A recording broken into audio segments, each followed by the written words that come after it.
رمضان المبارک کے جو آخری جمعے میں قضائے عمری کا جو مخصوص عمل ہے، اس کے متعلق ایک سوال آیا ہے، اور اس میں لکھا ہے کہ ایک حضور اکرم صلی اللہ علیہ وسلم نے ارشاد فرمایا، جس سے اتنی زیادہ نمازیں قضا ہو گئی ہوں کہ ان کی تعداد معلوم کرنا بہت مشکل ہو، یا پھر معلوم کرنا ممکن نہ ہو، تو جمعۃ الوداع کے دن 4 رکعت نماز اس طرح ادا کر لیں کہ ہر رکعت میں 7 مرتبہ آیت الکرسی اور اس کے بعد 15 مرتبہ سورہ اخلاص پڑھے، تو انشاءاللہ تمام عمر کی قضا نمازوں کا کفارہ ہو جائے گا۔ اگرچہ 700 سال کی بھی نمازیں قضا ہوں، تب بھی اس کے لیے یہ 4 رکعت نماز کفارے کے لیے کافی ہیں۔ اس کی کیا حقیقت ہے؟ جواباً عرض ہے،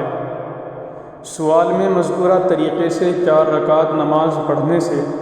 قضا نمازیں ادا نہیں ہوتی،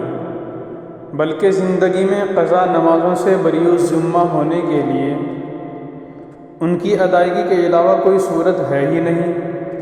خدا نخواستہ زندگی میں ادا نہ کر سکیں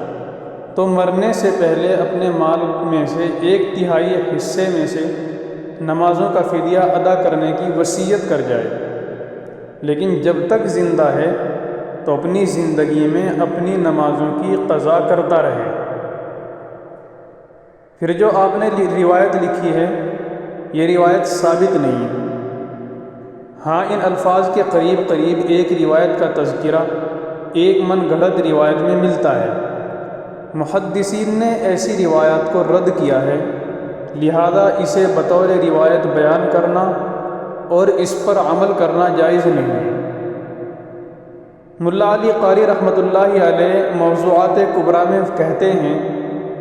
حدیث جس نے رمضان کے آخری جمعے میں ایک فرض نماز ادا کر لی، اس سے اس کی 70 سال کی فوت شدہ نمازوں کا ازالہ ہو جاتا ہے، یہ حدیث یقینی طور پر باطل ہے، کیونکہ یہ حدیث اس اجماع کے مخالف ہے کہ عبادت میں سے کوئی شے سابقہ سالوں کی فوت شدہ عبادات کے قائم مقام نہیں ہو سکتی،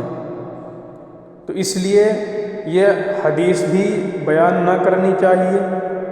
اور نہ اس حدیث کی کوئی اصلیت ہے، یہ حدیث من گھڑت ہے، اور اگر ایسا کسی نے آخری جمعے میں کر لیا تو اس کی نمازیں بھی ادا نہیں ہوں گی۔ قضا نمازیں پوری کرنے کے لیے اس کو نمازیں ادا کرنی پڑیں گی۔